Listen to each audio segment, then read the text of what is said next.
那么早就当是认真毛的话，给歌手。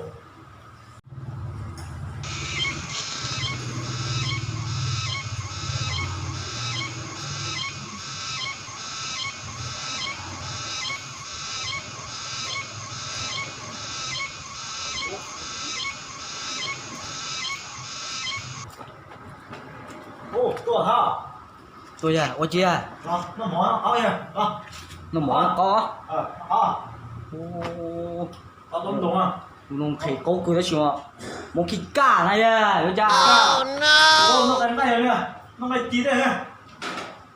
ô này tí à, nó là tôi nó ban sơ cố chỉ sẵn nó cô đó nó sẵn nó tiền của trong nó à, nó hành chế đấy nó,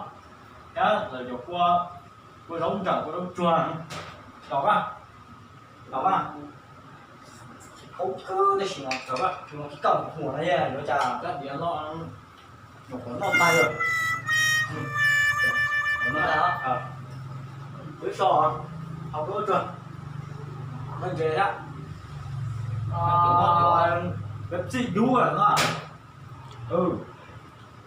chú rồi tôi là cá đấy không thằng bọn nó lắm mà nhưng cái gì ta mới còn nó lo nữa và 어느 내가 진짜 까워 그래서 nó 또 nó gì 뭐 까워 좋아 지금 nó 까워요 để nó à dạ theo nhà kiểu của ấy là giống cái chi hơn rồi nhưng nói ra cái chi nó to dạ đấy đấy con bản nói muốn thọ lại không cái dụng nó như là cái xa ấy nó kinh lắm nó ta để ba nó chẳng non dai hơn đấy bóng rổ nhiều cũng mà lo so kia cái đá mà có hai con đó à cái đá muốn thọ lại không mà nhớ mà nhớ ô tiền của tôi chán á tôi trời nó tao nó tao mà cái cổ nó ấy mà chạy đi à tiền nó thì tả nè dốc chuồng nó thì tả thế á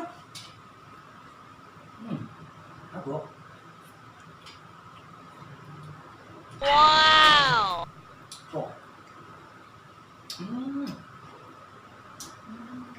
Có mà như gì nó như cái chữ mỏ không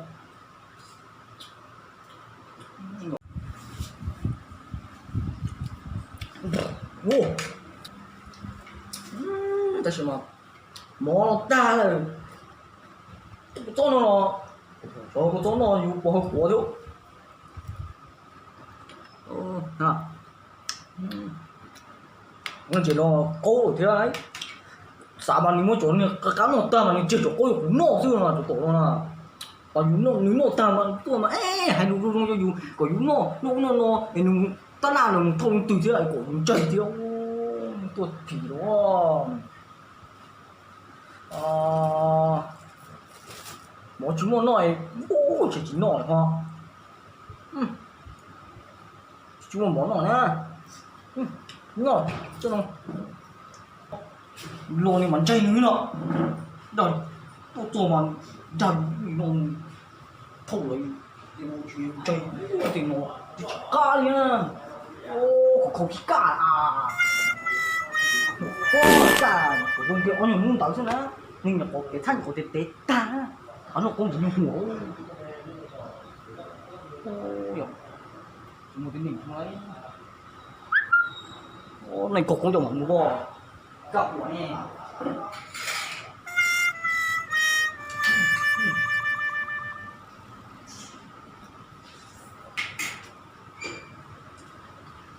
hai chuyện tao lớn của con nhưng mà từ đây chúng mình chơi như chưa rồi nó có đủ cũng tôi nó sao nó mà đi cút chứ chế đâu nó đó chúng nó